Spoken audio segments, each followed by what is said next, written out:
Agora está. Gostei da sua vista. Gostei do seu fundo. Portugal, um pôr do sol em Portugal. Maravilha, maravilha. Show de bola. Cássio, obrigado primeiro pela oportunidade, pela abertura, por ter aceitado o nosso convite. Eu queria agradecer você, todas as pessoas que fizeram parte para a gente ter esse momento, né, e essa oportunidade de conversar, conhecer um pouquinho mais você, sua trajetória profissional e executiva. Eu queria aproveitar e agradecer todas as pessoas que estão aqui com a gente, todos os participantes, todos os universitários, estudantes, escolas parceiras, todos que estão aqui com a gente. Eu vou deixar para agradecer nome a nome no final, depois que a gente tiver, né, uma enxurrada de conhecimento aqui, inspiração, mas eu agradeço bastante a presença de todos e a gente está aqui por vocês, né? Não deixem de nos seguir no Instagram, vamos.subir. Então vai lá agora e siga vamos.subir. Compartilhe seus stories, a gente vai estar repostando, a gente vai estar usando esses insights para levar mais conhecimento e a mais pessoas que não têm a oportunidade de estar aqui com a gente. No final da live, pontos importantes, tá, Cá? Só queria dar alguns anúncios antes do nosso bate-papo começar. No final, pessoal, a gente vai ter certificado para todas as pessoas que estão participando. Aí você pode usar esse certificado como, né, um comprovante de que você esteve aqui conosco aprendendo, né, com o Cássio. Para os universitários e estudantes, você pode usar como horas, né, complementares. Então, no final da live, ponto importante, tá? No final da live, no momento que a gente fechar a live, por isso que você não deve sair antes, no momento que a gente fechar a live, você vai ser redirecionado para uma página web onde você vai colocar o seu nome e e-mail para que o seu certificado ele seja emitido. Vai ter ali uma pesquisinha também do que você achou, do que a gente poderia melhorar, né? Mas no final, ponto importante, no final a gente fecha a live e vocês são redirecionados. Ou seja, saiu, vocês vão perder a chance, né, de ter acesso ao certificado de vocês. Um ponto importante, tá?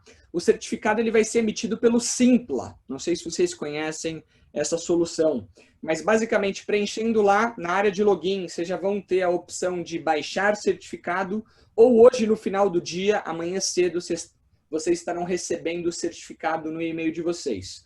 Um ponto que é importante, o pedido de emissão do certificado, ele só vai acontecer hoje até 11h59. Ah, Flávio, mas por quê? Porque as pessoas saem compartilhando. E tem pessoas que não estão aqui que vão querer emitir o certificado. Então, vai estar disponível só até hoje, às 11h59. Deu esse tempo, não vai conseguir emitir depois. Não adianta nem mandar e-mail, tá? Não tem como. Projeto, né?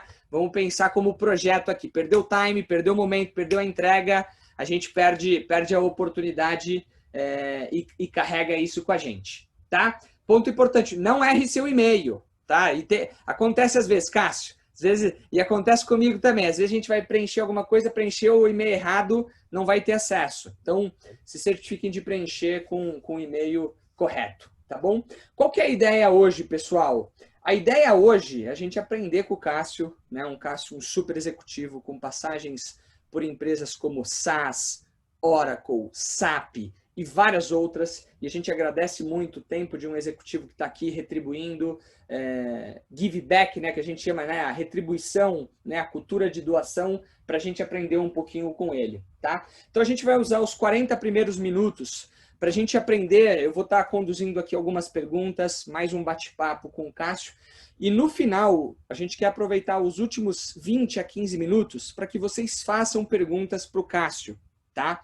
Então, se você olhar na sua tela, vai ter um Q&A aqui.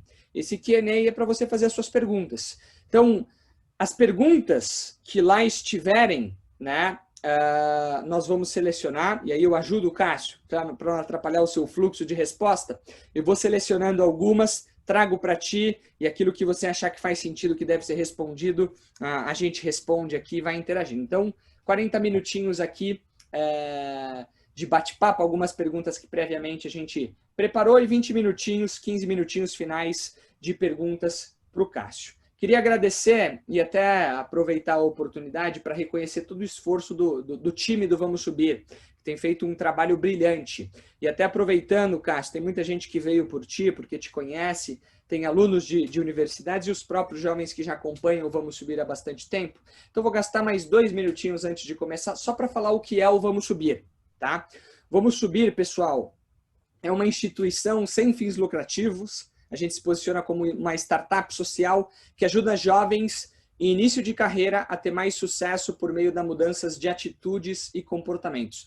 Tudo que a gente faz é voltado a trazer as habilidades comportamentais corretas e mais importantes para os jovens nos dias de hoje. O que a gente tem percebido, e aí são estudos, que as empresas elas contratam currículo, elas contratam muitas vezes instituições de ensino e elas estão demitindo por comportamento, por atitude, por competências ou falta de competências socioemocionais. Então a gente se esforça para fazer eventos e iniciativas como essas, para capacitar, inspirar e transformar jovens e depois conectar esses jovens, eu e vocês, com oportunidades de emprego e com oportunidades no mercado de trabalho. Tá? A gente emprega jovens em diferentes empresas, são mais de 100 instituições que nos apoiam, procurando jovens talentos, jovens que querem assumir os seus papéis de protagonistas e fazerem acontecer nas suas próprias carreiras. Então, esse é o propósito da gente estar aqui hoje. Então, já falei bastante, 7 minutos,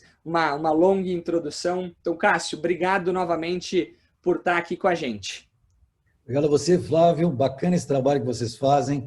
Acho fundamental. Esperava eu que, na minha época, tivesse também essa possibilidade de ter uma intervenção desse tipo, assim, alguém fazendo um trabalho tão bacana junto à comunidade de estudantes e, enfim, de pessoas que se interessam pela carreira de uma maneira efetiva, a entrar no mercado de trabalho, né? Bacana mesmo, Flávio. Parabéns a vocês todos.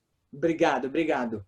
Muito obrigado pelas palavras. Cássio, começando, né? Para quem não te conhece, conta um pouquinho sobre você, suas origens, de onde você veio. Conta um pouquinho para a gente. Bem, em primeiro lugar, boa noite a todos aí que estão participando da live, um número expressivo de pessoas, muito legal ter vocês aqui, muito bacana ter a oportunidade de falar um pouquinho sobre a minha trajetória, assim, que serve, de alguma forma, serve como uma informação que vocês podem utilizar no dia a dia de vocês, no mercado de trabalho, e não só no mercado de trabalho, vou comentar em tudo que são iniciativas que a gente pode desenvolver, até em termos de bem para a sociedade, né? Pessoas que querem se envolver com empresas sem fins lucrativos, como o próprio Flávio faz aí, enfim, isso é muito bacana. Bom, sobre minhas origens, gente, em primeiro lugar, eu sou uma pessoa lá do Rio Grande do Sul, né? Nasci no Rio Grande do Sul, no interior do Rio Grande do Sul, na verdade, mas a minha vida foi toda praticamente construída em Porto Alegre, que é a capital do estado, né? Eu vim para São Paulo, na verdade, há mais ou menos uns 14 anos atrás, né? Na verdade, eu vim no primeiro momento não vindo, né? Eu fiquei de ponte aérea durante 10 anos, mas depois me assentei realmente aqui em São Paulo, né? A minha carreira, quando eu comecei, na verdade, eu estava ainda naquela época fazendo a faculdade de engenharia, 3 anos, estava no terceiro ano de engenharia, comecei estagiando numa empresa de engenharia, e lá eu descobri os computadores pela primeira vez, né? Foi uma paixão à primeira vista, tanto que eu resolvi não continuar a engenharia porque eu queria ingressar aí nessa área mais da tecnologia, né? Porém, isso faz bastante tempo já, né? Porém, naquele momento, houve um outro chamado, um chamado que eu costumo dizer que é um chamado do coração, que era cursar a carreira de humanas, né? Então, comecei aí a me deslocar para a área de humanas e trabalhar estudar psicologia e, posteriormente, filosofia, enfim. Mas a verdade é que, sobre as minhas origens, para chegar até aqui onde eu cheguei, eu cumpri uma carreira técnica, né? Cumpri uma carreira técnica de bastante tempo, longa, que foi muito prazerosa, muito prazerosa. Eu fui talvez o terceiro DBA. O DBA, para vocês entenderem, era naquela época o administrador de banco de dados, né? Que era uma espécie de cientista de dados de hoje em dia. E eu fui o terceiro DBA Oracle do Brasil, né? E para mim foi uma satisfação poder ser meio que pioneiro nessa área.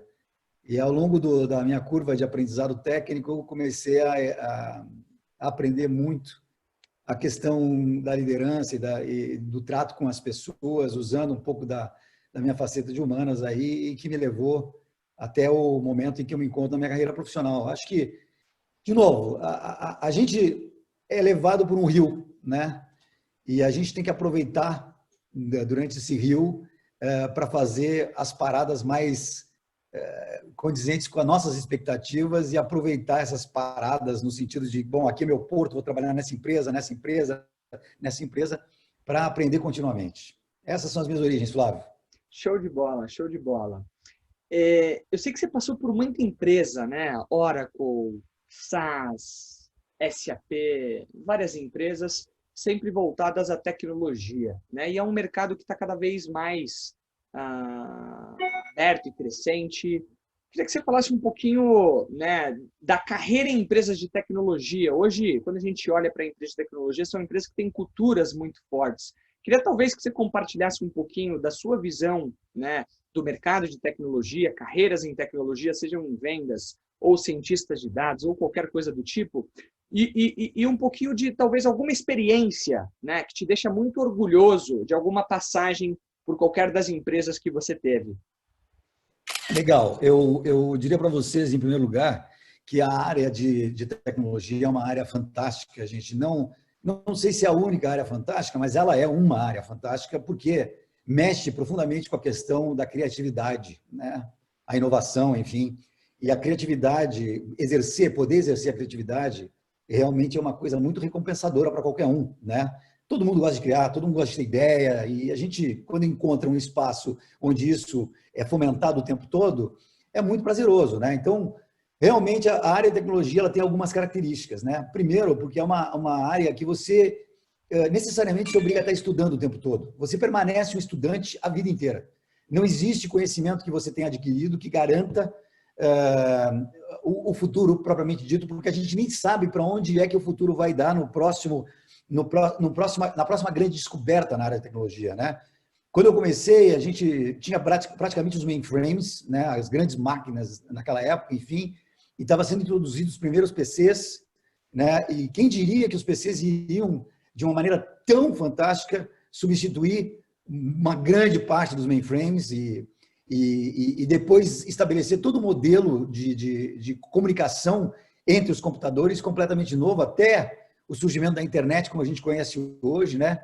E o que veio depois, a posteriori da internet, né? Que veio a reboque da internet, que é a grande revolução digital e que diz respeito principalmente a como a gente lida com os dados cada vez mais, né?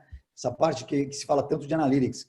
Mas há que se pensar também, gente, na questão das empresas de tecnologia, que além dessa questão de você se obrigar a estudar o tempo todo, há um outro ponto importantíssimo, que é o jeito que você lida com as diferentes relações que uma empresa de tecnologia te submete, né?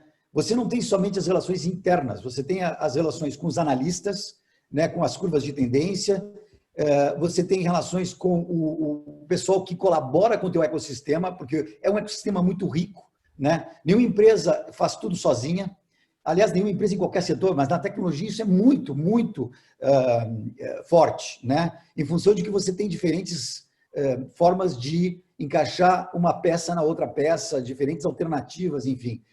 Então é muito legal porque é rico, né? E essa riqueza te desafia o tempo todo. E desafiar é uma coisa que todo mundo quer ser desafiado, né? Quer poder mostrar que é capaz, enfim.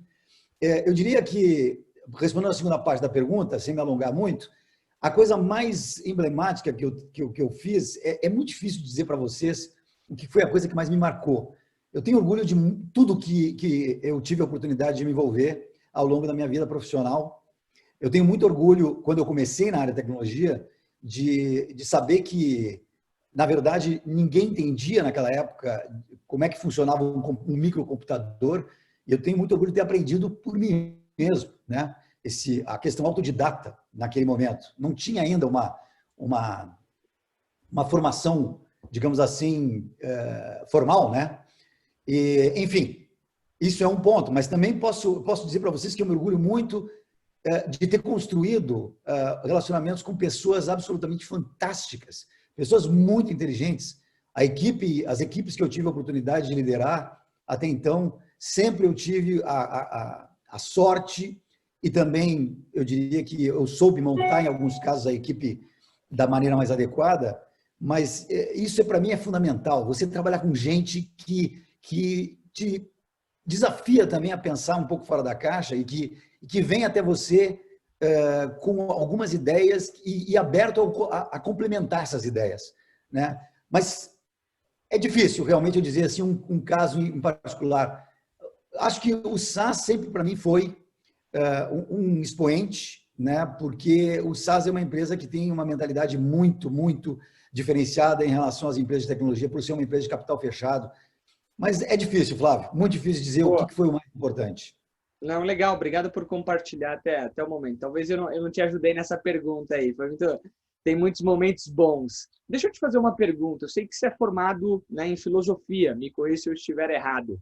E a sua carreira ela foi, né, em tecnologia em empresas como o SaaS, por exemplo, de data, né, de dados, analytics. Uma carreira que, teoricamente, é uma carreira técnica, né? E foi o seu início também, mas tem talvez aí uma mescla, né, de filosofia humanas para uma carreira técnica em empresas técnicas. Como é que você, né, enxerga essa junção entre humanas e tecnologia e como é que você enxerga hoje a necessidade, né, de ter profissionais cada vez mais multidisciplinares? Muito legal. Gente, eu queria comentar uma coisa sobre isso para vocês que estão aí, alguns estudantes, alguns que estão já se colocando no mercado. Está havendo uma transição no mundo que nem todo mundo está percebendo, né? Eu diria assim que grande parte dos executivos, inclusive, eles estão num dilema agora, porque de repente o piso, né, o substrato onde todo mundo apoiou as suas ideias, começou a se movimentar. Nós estamos num momento de areia movediça. O que é essa grande transformação, na verdade, é o seguinte: antes a gente dividia exatas de humanas, né? A gente tinha essa divisão muito categórica. O que está acontecendo agora é uma conjunção ou uma convergência para uma coisa que leva os dois lados em consideração. E isso acontece por várias razões, mas principalmente por conta da revolução digital. A revolução digital, na verdade, está impondo às empresas, de uma maneira geral, e às pessoas, de uma maneira geral, a desenvolverem uma coisa que logo que começou toda essa transição, a gente meio que rechaçou um pouco, né? Que foi a questão da interpretação, né? As pessoas, o público em geral, a sociedade em geral, no momento em que a gente começou a ser submetido à revolução digital, a gente começou a ver tudo acontecer muito rapidamente. Então, o tempo dedicado à interpretação começou a parecer um tempo perdido, né? Por que eu vou me demorar em cima de alguma coisa se a velocidade do mundo está realmente acelerada, né? A gente não precisava se demorar. Qualquer coisa era acessar o Google lá e perguntar o que precisava perguntar e tal, né? E isso cumpre o papel fundamental, porque você vai buscar insumos para poder articular ideias, né? Mas quando vem a revolução digital e principalmente fomentada pela questão dos dados, a analytics, enfim, né? Quando vem esse grande corredor novo na nossa sociedade, instaurando assim, inclusive, o que a gente chama hoje de comportamento da sociedade digital, né? Aparece uma coisa importantíssima, né? Os dados, na verdade, quando você os manipula, você pode responder qualquer pergunta que você queira responder a partir dos dados, né? Inclusive, usando os dados ao favor da pergunta que você fez, para dizer, eu quero responder isso, então eu encontro a resposta a partir dos dados. Logo, o que acontece é que todas as argumentações hoje são muito assentadas em cima de dados. A questão é, quando você mostra, né, você pode convencer o teu interlocutor rapidamente. Mas aí que vem o ponto. O ponto vem agora como uma necessidade de que a gente tenha gente dentro das empresas que saibam interpretar. E eu estou falando de interpretação de dados, mas vamos pensar um pouco mais amplo. Vamos pensar em interpretação de tudo. Quando você está trabalhando com outras pessoas, você tem que entender, ter a capacidade de discernir, certo? O que está acontecendo num grupo de trabalho? Porque, veja, a sociedade digital é uma sociedade de cunho colaborativo. A essência da sociedade digital é colaborativa.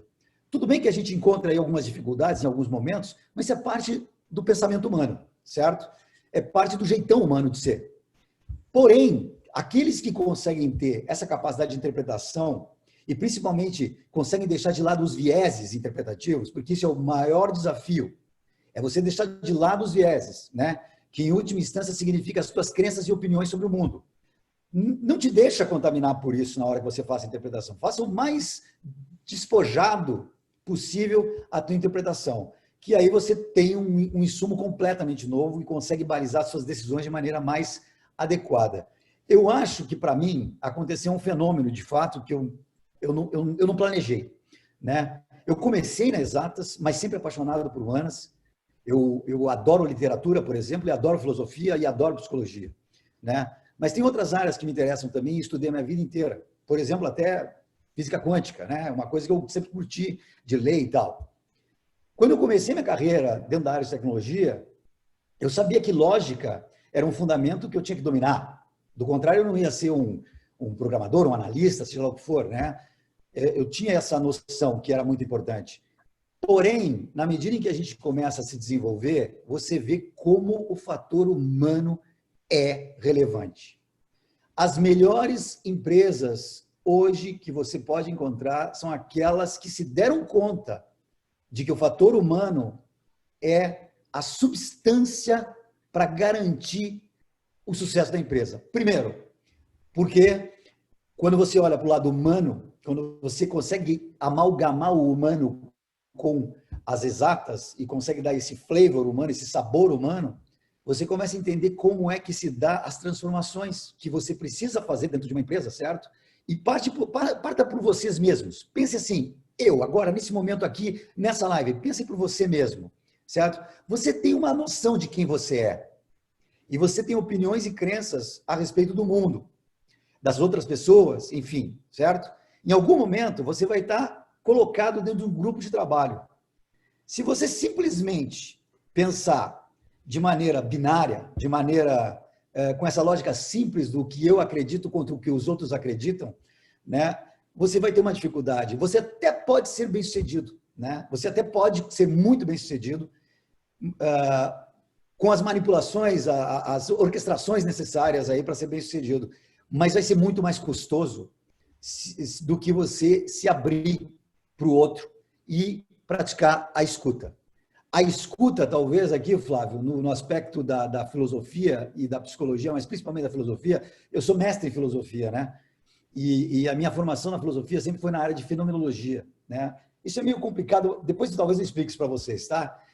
Mas, assim, o que é importante na questão da escuta é você entender que o modo como as coisas são ditas é mais importante do que o que é dito. E o segundo ponto é o seguinte, escutar o que não é dito. O que não é dito, você tem que prestar atenção. E aí é que vem a questão da interpretação. Saber conciliar esse grande universo aí, que parece muito difícil de conciliar, mas é possível. É só praticar, como qualquer coisa na vida.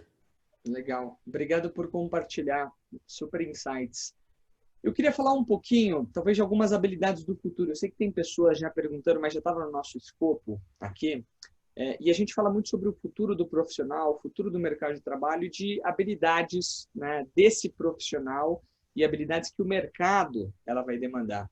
Inclusive, até compartilhando contigo, Cássio, no Vamos Subir, a gente elencou, fez um estudo e a gente elencou, na nossa opinião, o que são, e a opinião de outras pessoas, né, executivos, empresas entrevistadas, quais são as 10 habilidades do futuro.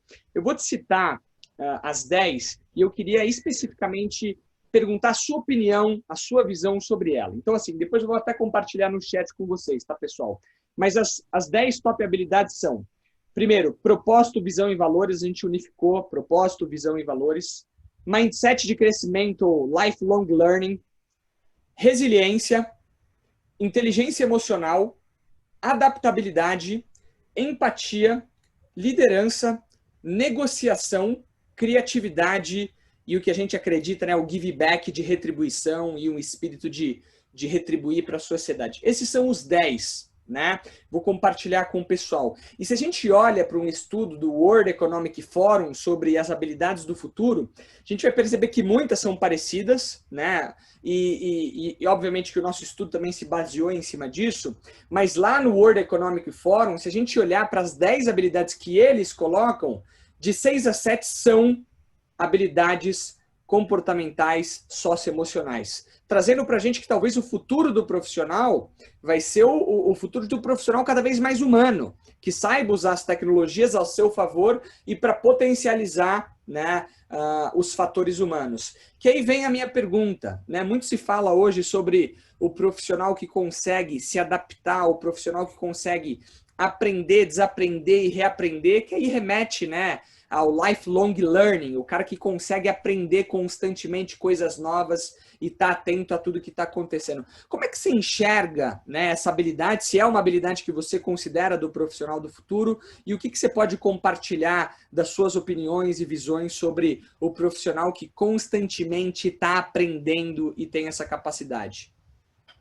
Flávio, eu acho que os 10 pontos que você colocou realmente são super importantes. Eu quero salientar, assim, a questão da resiliência e a empatia são fundamentais, a capacidade de adaptação também é uma coisa fundamental, né? O propósito, objetivo, acho também, sem dúvida alguma, super importante.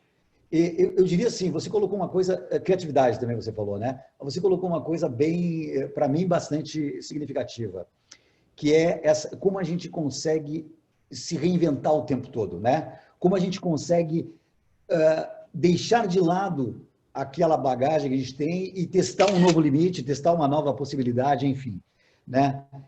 Para isso, eu diria para vocês, eu gostaria de ter ouvido isso quando eu comecei a minha carreira.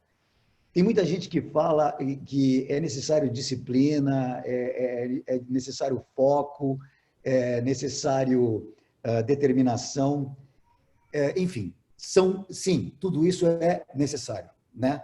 Mas quando você pensa em se tornar um profissional realmente importante para uma empresa, um ponto que eu julgo que é o mais importante deles, sem dúvida nenhuma, é atitude, né? Quando você se põe com atitude verdadeira, legítima, do coração, de promover uma mudança e luta de maneira saudável por essa mudança, de maneira a fazer o bem para as pessoas, né? Essa autenticidade determinante, assim, enfim, ela modifica o ambiente, né? E isso te dá maior espaço para você buscar o que você precisa buscar e te transformar, porque fundamentalmente o objetivo é você se reinventar, né? Eu, particularmente, diria o seguinte, eu tive que me reinventar várias vezes ao longo da minha carreira, várias vezes. Recentemente, talvez a maior reinvenção que eu fiz foi, inclusive, no discurso, né?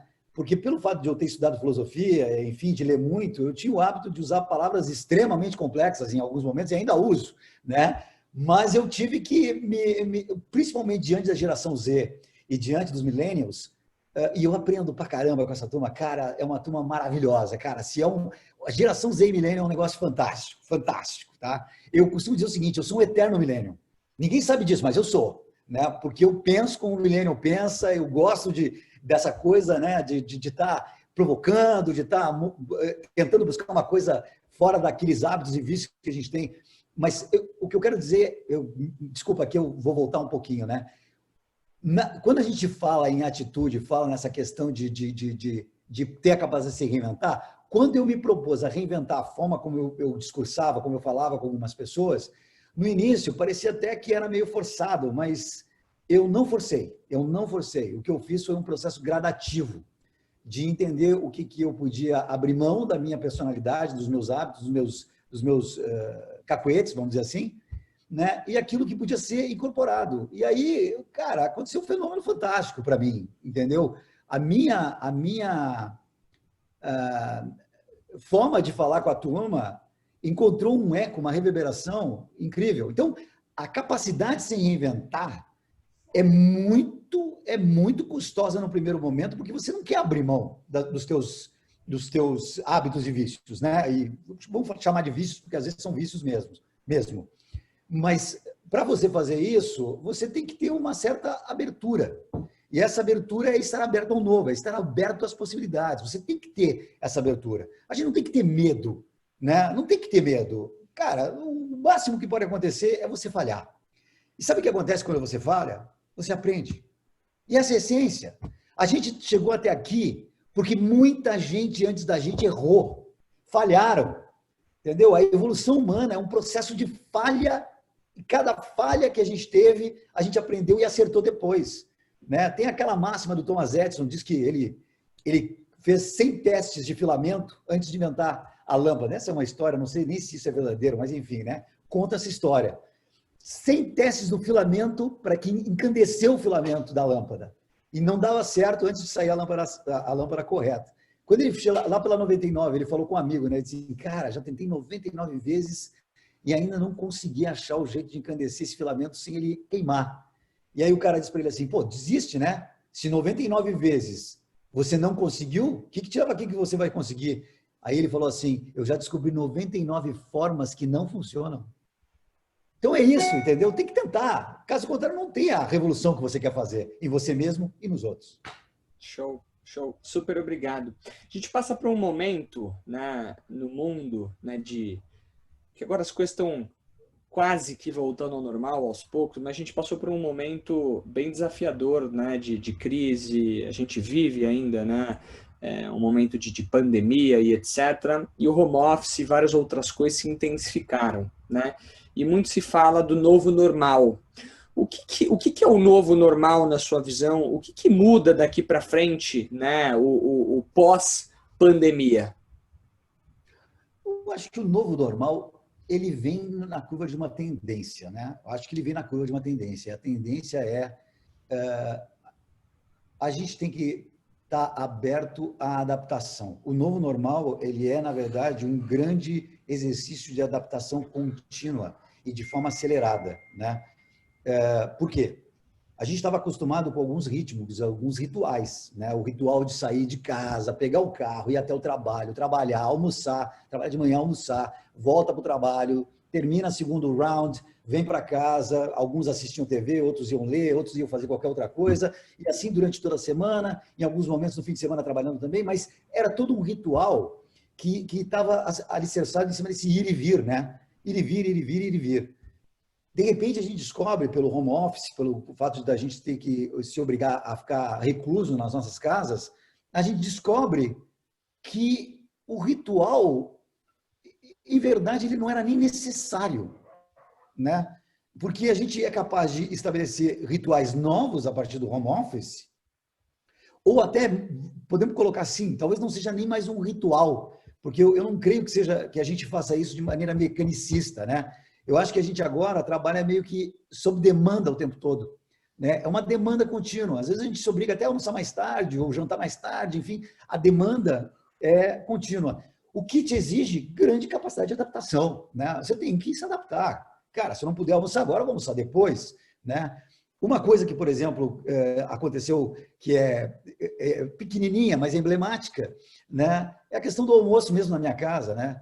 Eu tinha o hábito de sentar e comer com a minha companheira ali, eu e ela almoçando e tal, e de repente descobre que, cara, por que a gente está almoçando juntos se a gente se vê o tempo todo aqui dentro, né, de casa? Estamos se vendo o tempo todo.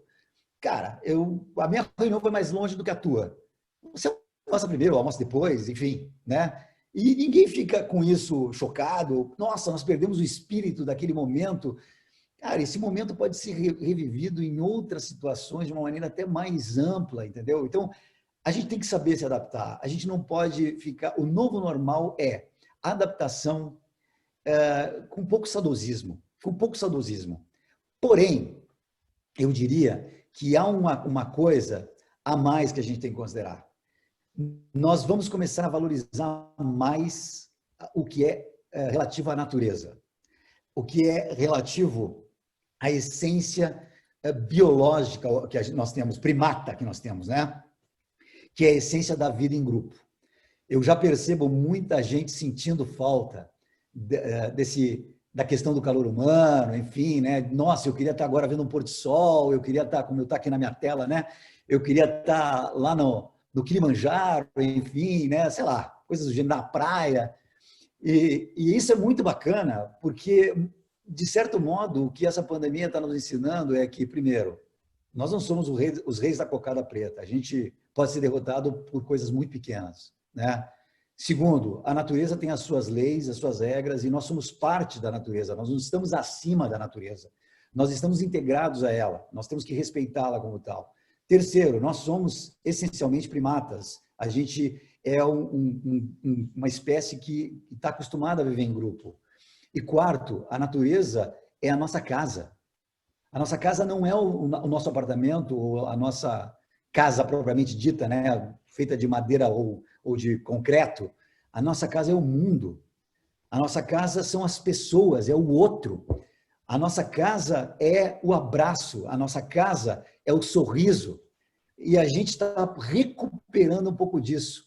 Ver todo esse montante de gente sendo vítima da Covid-19 tem que balançar de algum modo com a gente, tem que balançar e entender o que é o valor da vida humana. Cada um de nós que está aqui agora nessa live, escutando o Cássio falar, vendo o Flávio me perguntar, cada um de nós aqui é, de certa maneira, uma pessoa privilegiada por não ter sido acometido da Covid-19.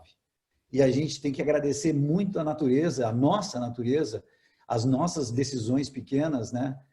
E respeitar essa natureza com muita tranquilidade, porque, de fato, isso é o que nos faz humanos. Isso é o que nos torna o que nós somos. Legal, obrigado pelos insights, Cássio, muito bom. Quando a gente fala, olhando para a sua carreira, né, executiva e tudo que você fez, a gente entende que você teve assim, um caminho muito bem sucedido, né?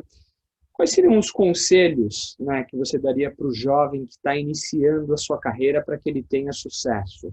É foco em trazer resultado? É foco em se capacitar? É foco em construir uma boa rede de relacionamento para conseguir, né, encontrar oportunidades ou crescer na sua carreira? Qual que foi o segredo, né? Se tem algum segredo, qual que foi a história por trás da sua carreira para você ter tido, né, uma carreira constantemente, né, sólida e consistente ali de crescimento?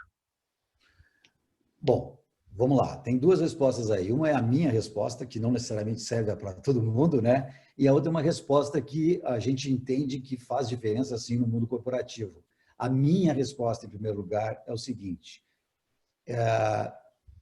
Te desafia, né? Eu acho o seguinte, não tenta ser melhor que os outros, tem que ser melhor que você mesmo o tempo todo. Eu acho que aqui, para mim, isso foi fundamental.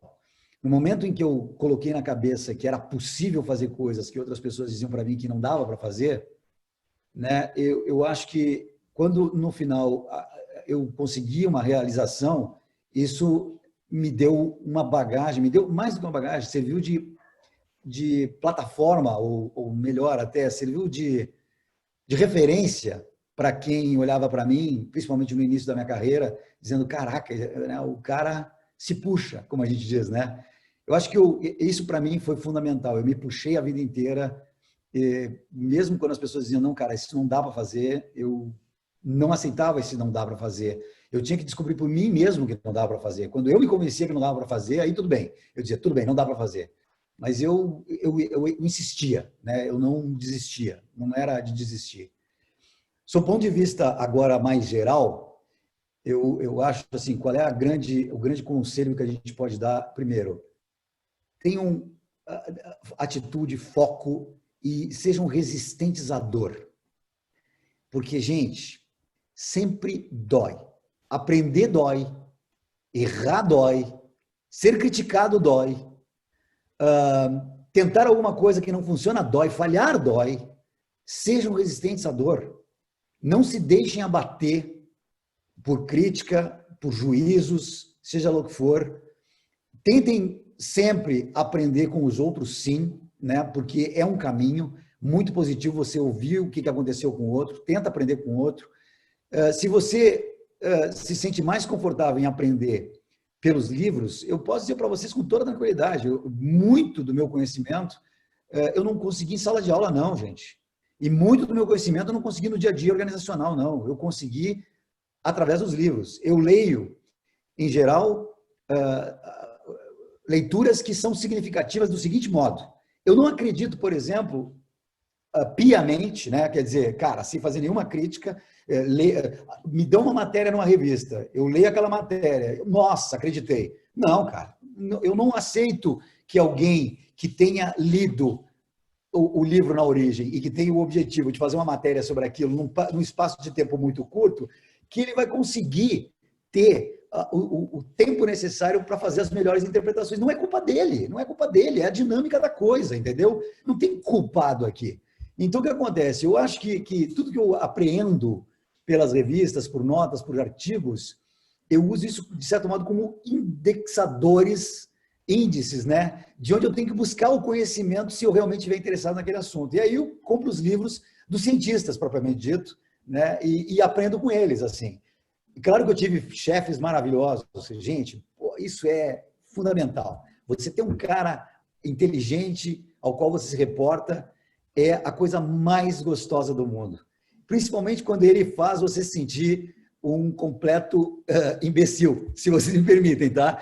Porque é muito legal, cara. Você tem um cara muito inteligente que, na hora que você chega com uma ideia ou chega com alguma coisa, ele te desarma. E a forma como ele te desarma é autêntica. Ele está te trazendo conhecimento que você não detinha. Aí você aprende demais.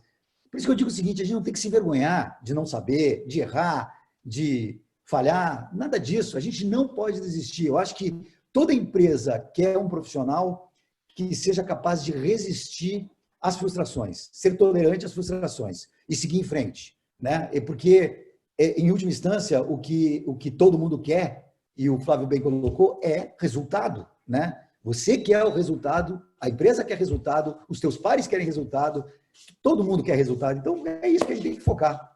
Show, super obrigado. Até em cima do que você falou, né, sobre estar perto de pessoas que te desafiam, que são pessoas inteligentes, tem uma frase que eu carrego na minha vida que se eu sou o cara, né, ou se você é o cara mais inteligente da sala de aula, você está na sala errada, né? Você tem que estar perto, né, de pessoas que são mais inteligentes do que você, pessoas que vão te puxar para cima. Tem aquela frase que é muito clichê, mas que é verdade, que a gente é a média das 5 pessoas com quem a gente mais convive. Então, se eu puder agregar alguma coisa para os jovens aqui, em cima do que você falou, é que a gente tem que estar perto de pessoas melhores do que a gente. Pessoas que vão nos desafiar a sermos melhores, vão nos desafiar a pensar de forma diferente. E, naturalmente, se você está perto de um cara, né, que é muito bom, naturalmente você vai começar a se tornar tão bom quanto ele. Então, estar perto de pessoas tão boas quanto você ou melhores é super importante. Último ponto para a gente abrir aqui para as perguntas, tá? Eu sei que até que a gente já estourou, mas você é um cara que tem uma experiência gigantesca em liderança, né?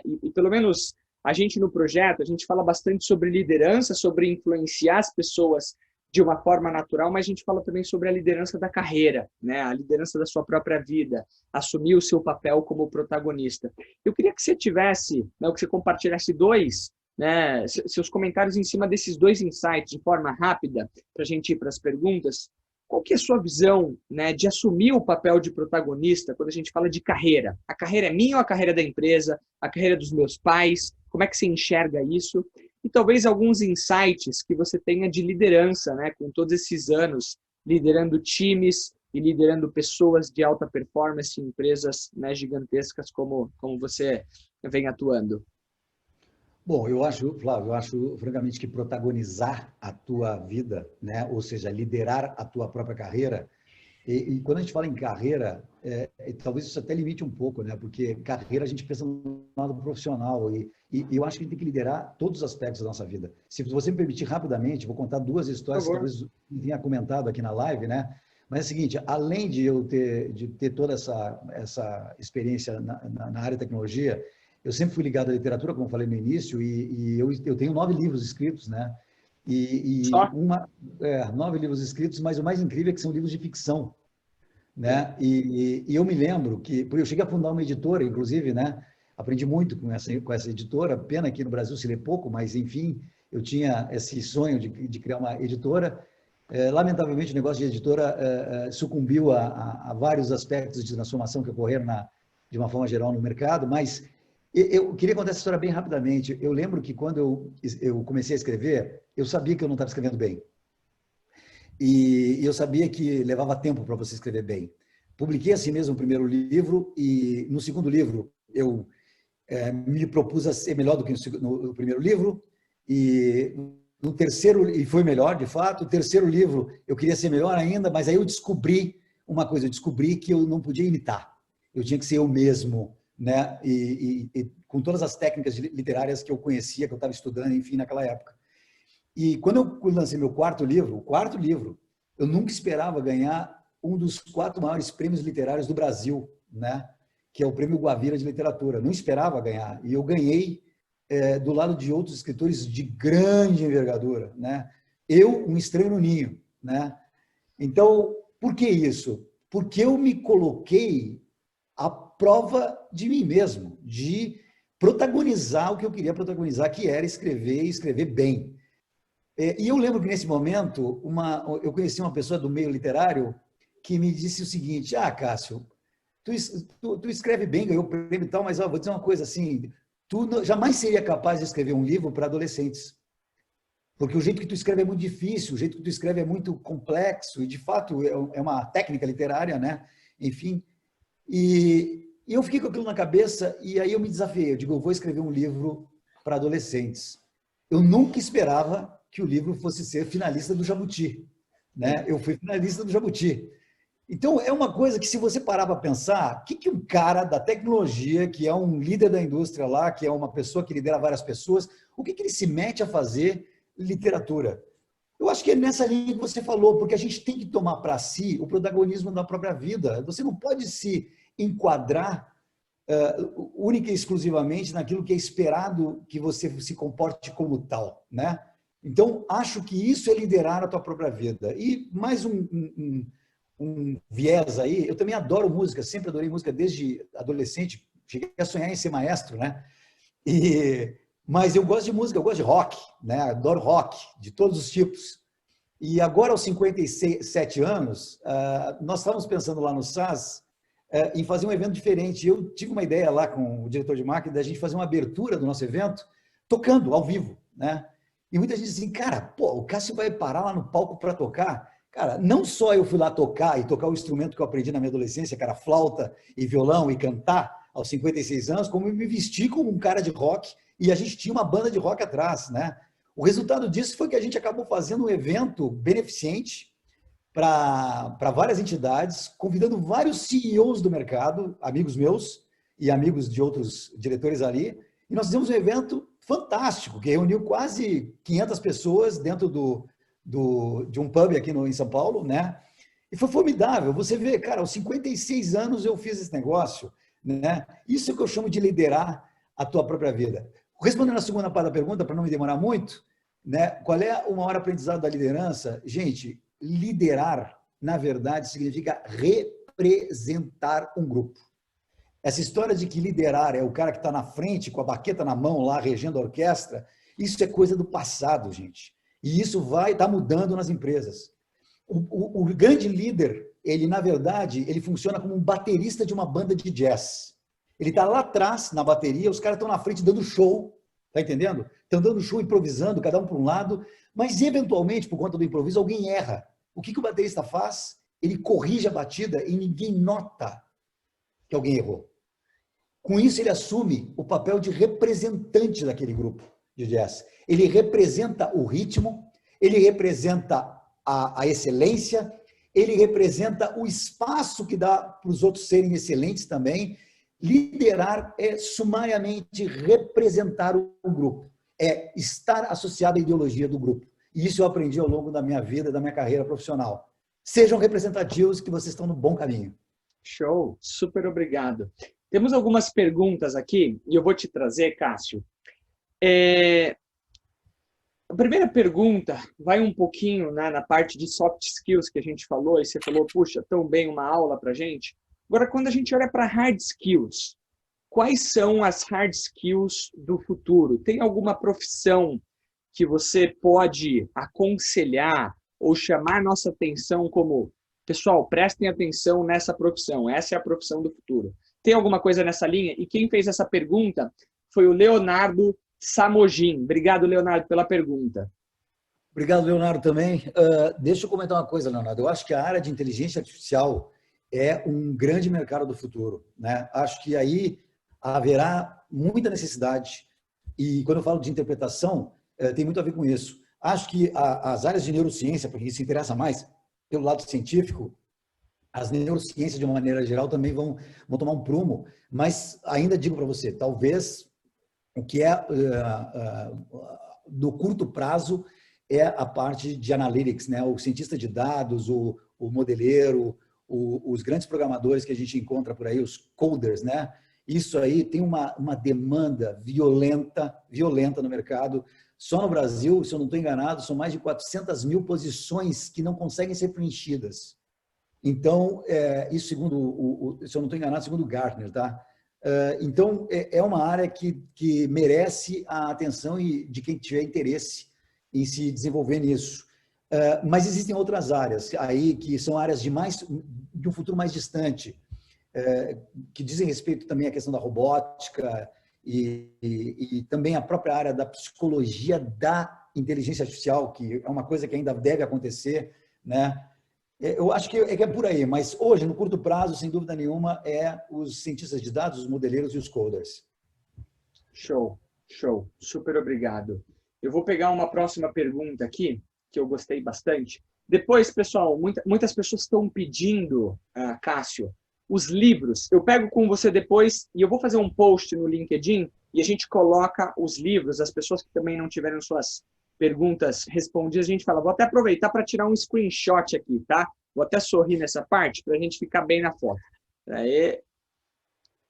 Boa. Próxima pergunta. Qual que seria, Alexia perguntou, qual que é o conselho para quem vai começar uma faculdade nesse momento que estamos passando?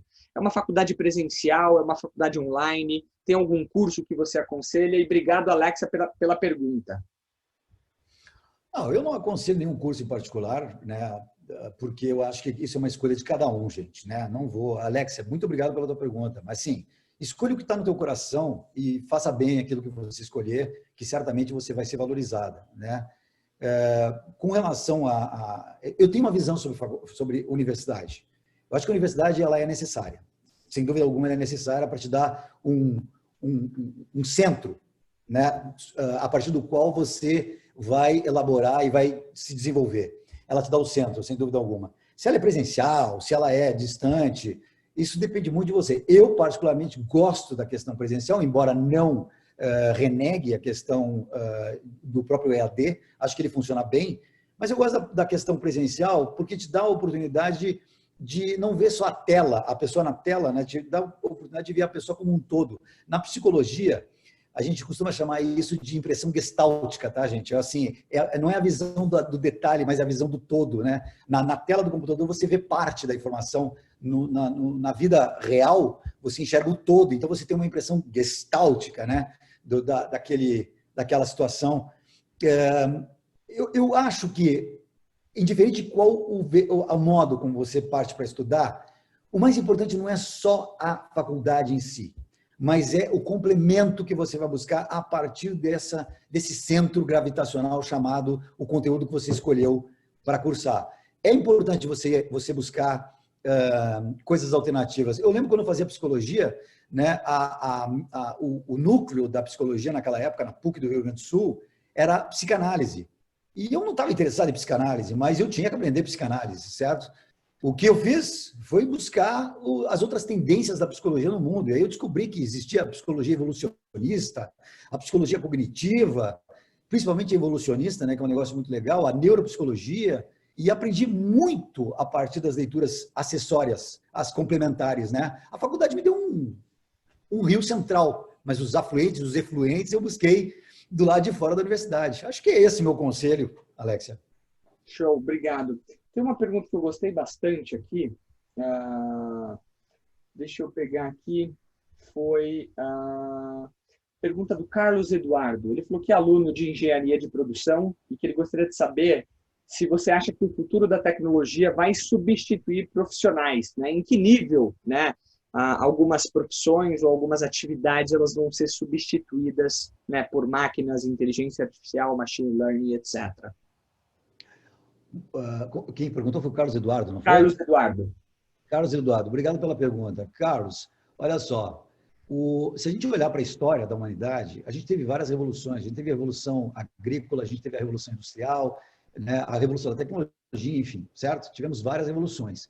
Sempre que essas revoluções aconteceram, a gente teve substituição de profissionais, né, porque algumas habilidades foram substituídas por outras habilidades, né? Não é diferente agora. A gente está passando pela mesma coisa Isso não pode nos deixar ansiosos. Não pode, porque, de novo, como eu falei antes, adaptabilidade é tudo. A gente tem que estar apto a se adaptar e aprender coisas novas, né? Então, se eu sabia lá na Revolução Agrícola, eu dominava uma determinada habilidade, essa habilidade depois foi substituída por máquinas que eram capazes de fazer isso. Depois da Revolução Industrial aconteceu a mesma coisa, na Revolução Tecnológica está acontecendo a mesma coisa, a Revolução de Dados, transformação digital também. O que a gente tem que fazer é estar atento para o que está acontecendo de mudanças, as transições que estão acontecendo e se reinventar. Todo conhecimento que você adquiriu vai servir de base, sim, para seja lá o que vier a posteriori, né? Mesmo que esse conhecimento seja descartável no longo prazo, ele é o que vai te dar substância para você fazer essa transição de um lado para o outro, né? Então, haverá sim, mas no momento em que houver a substituição, não pensemos que vão acabar as posições de trabalho, porque não é assim que o mundo funciona. Por mais que a gente tenha robôs no futuro e robôs que possam gerenciar os próprios robôs, sempre haverá um espaço para a questão humana e um valor para a questão humana. Eu acho que eu não consigo ver um mundo sem o nosso valor sendo imperativo para que as coisas funcionem. Mas a gente tem que estar atento, e tem que estar estudando o tempo todo. Show, maravilha, perfeito. Obrigado por compartilhar. Tem uma pergunta da Bianca, bem legal aqui, Bianca Sandin, que ela falou assim: a paixão e a criatividade requerem coragem, né? Requerem força para serem expostos também no meio profissional. E aí eu complemento, obrigado, Bianca. Quando a gente fala de paixão e criatividade, a gente precisa ter coragem. E muitas vezes a gente vai ser exposto, né? Por ter essa coragem e por ter essa exposição à criatividade. Como é que você enxerga isso? Precisa de coragem, de fato? Tem exposição no meio? Como é que você enxerga isso? Olha, a pergunta da Bianca é muito boa. Não, todas foram muito boas, mas essa aí em particular, ela pegou como eu digo assim, ela pegou no tendão de Aquiles, né? Chega a sentir uma dor ali. Porque o que acontece é que quando você expressa a paixão e quando você expressa a criatividade de uma maneira forte, né? É óbvio que em alguns momentos você vai encontrar por parte de algumas pessoas uma certa resistência a esse contágio que você quer causar no mundo, né? Pela tua capacidade, enfim. Isso acontece. Então, eu diria que você tem razão. É preciso um pouquinho de coragem para se expor, né? Mas, de novo, vou fazer um comentário que eu já comentei aqui na live. A gente tem que ser resistente à dor, né? No momento em que a gente se expressa e as pessoas nos criticam, né? E algumas pessoas até se machucam com isso, não se deixa machucar não, gente. Sabe? Balança, sacode a poeira e toca a vida para frente, porque a gente sempre vai ter gente que nos ama e gente que não nos ama, certo? Sempre vai existir isso. Nós nunca vamos ser unanimidade em lugar nenhum, né? E qual é o problema de não ser unanimidade? Qual é o problema da gente não encontrar do outro uma aprovação, né? Acho que a coragem aqui é uma coragem de ser resiliente, a coragem de seguir em frente, de acreditar na tua verdade, entendeu? Acredita na tua verdade, estuda de fato, trabalhe focando na excelência, certo? Porque quando você trabalha focando na excelência, veja, não é perfeição, certo?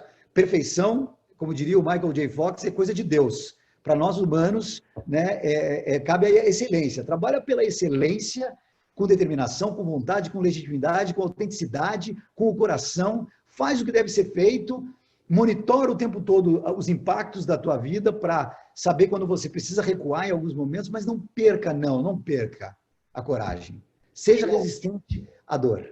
Show. Super obrigado por compartilhar. Cássio, estamos chegando ao fim dessa incrível aula contigo.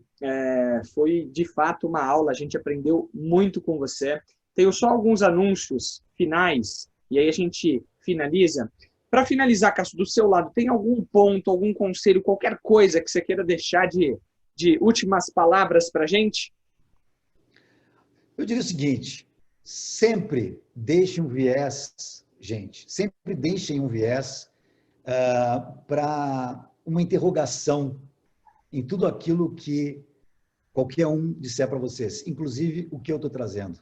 A interrogação aqui, na filosofia a gente aprende isso. É assim que se evolui no pensamento humano. Quando você toma alguma coisa como certa, você parou de pensar. Não para de pensar. Mantenha uma interrogação em aberta. Toma as coisas que você aprende como inspirações, mas mantenha a interrogação. Será que isso é tudo? Certamente não é. Certamente não é. E queria também dizer, Flávio, que, novamente, te parabenizar pelo trabalho que você está fazendo. É sensacional isso. Você conduz muito bem, inclusive, a entrevista aqui. As suas perguntas são super pertinentes, cara. E eu tirei até algumas fotos aqui durante o nosso papo, porque eu gostei demais de participar. Agradeço a todos vocês que me ouviram por essa 1 hora aí e espero que vocês sejam muito felizes na profissão que vocês escolherem e que vocês sejam muito bem recebidos pelo mercado da melhor forma possível, de braços abertos, gente. Tudo de bom. Obrigado, Cássio. Eu aproveito para agradecer e reconhecer o time do Vamos Subir que está por trás, é o time que está fazendo na prática. Então, eu agradeço demais esse time e queria agradecer em especial as áreas de carreiras, né, de algumas faculdades que nos apoiam. Nós temos faculdades da Laureate, da Estácio, IBMEC, Wyden, todas essas faculdades que têm nos apoiado. Um abraço especial para a Carla e para a Aline, que especialmente nos ajudaram nessa live. A gente espera ter alcançado as expectativas e o brilhante trabalho que vocês fazem nas áreas de carreiras das instituições a quais vocês são os responsáveis. O que eu estou colocando aqui, Cássio, para finalizar, no nosso chat? Pessoal, só relembrando, temos certificados, tá? Eu estou colocando o link do certificado do Simpla, tá? Que deve ser preenchido até hoje, 11h59. Estou compartilhando também o link para os alunos da Laureate, alunos Laureate, Rede Laureate. Nós temos aqui um link também, tá bom? Vocês podem clicar e tentar salvar. Eu vou mandar por e-mail depois para todos os participantes, tá bom? Vamos mandar para vocês. Estou colocando também o link do post. A gente fez um post lá na página do LinkedIn do Vamos Subir, Cássio. Teve muita pergunta aqui que a gente não conseguiu responder. Se você topar, fazendo de improviso aqui, vou incentivar as pessoas a deixarem suas perguntas. E à medida do tempo, se você puder ou não, né, você deixa os seus insights. Lá a gente vai compartilhar também, vou pegar todos os nomes dos seus livros. O pessoal ficou bastante curioso. O pessoal queria saber livros que você quer aconselhar ou que você lê no dia a dia. Então, vamos tentar focar lá para responder e deixar as pessoas interagirem. Então, pessoal, estou compartilhando de novo, né, o link, né, do post para que vocês interajam. Deixem seus feedbacks, é importante para a gente, tá? A gente quer saber o que fazer melhor nas próximas lives, tá? E aí eu estou compartilhando também o link da nossa próxima live, que vai ser na próxima quarta-feira, com a Fernanda, que é uma diretora do Serasa, uma mulher que tem uma história incrível, né? Uma guerreira, mãe de 2 crianças, teve uma história super legal de maternidade executiva também, né? Casando as 2 coisas, são coisas que a gente precisa destacar. Então, estou compartilhando aqui com vocês. Então, acho que a gente não esqueceu de nada. Deixamos aqui os 2 links de certificado, tanto da Rede Laureate quanto do Simpla, para todos que quiserem, né? Seja certificado de horas ou só um comprovante de participação. Deixamos aqui o link do post da próxima live e é basicamente isso, tá? Pessoal, se alguém tiver qualquer dúvida, por favor, nos avisem. Eu vou até abrir aqui o chat. Só um segundo. Caso vocês tenham algumas perguntas, a gente pode até ficar aqui um pouquinho mais. Pessoal, abri o chat aqui caso alguém tenha alguma pergunta. Cássio, se você quiser sair agora, até para te liberar, talvez nesse momento eu gasto alguns minutinhos aqui para tirar algumas dúvidas do pessoal, mas por hora contigo, acho que é isso. A gente agradece de verdade o seu tempo, tá? Muito obrigado, Flávio. Muito obrigado a todos vocês e sucesso aí na vida. Valeu. Obrigado. Estou colocando aqui, pessoal. Obrigado.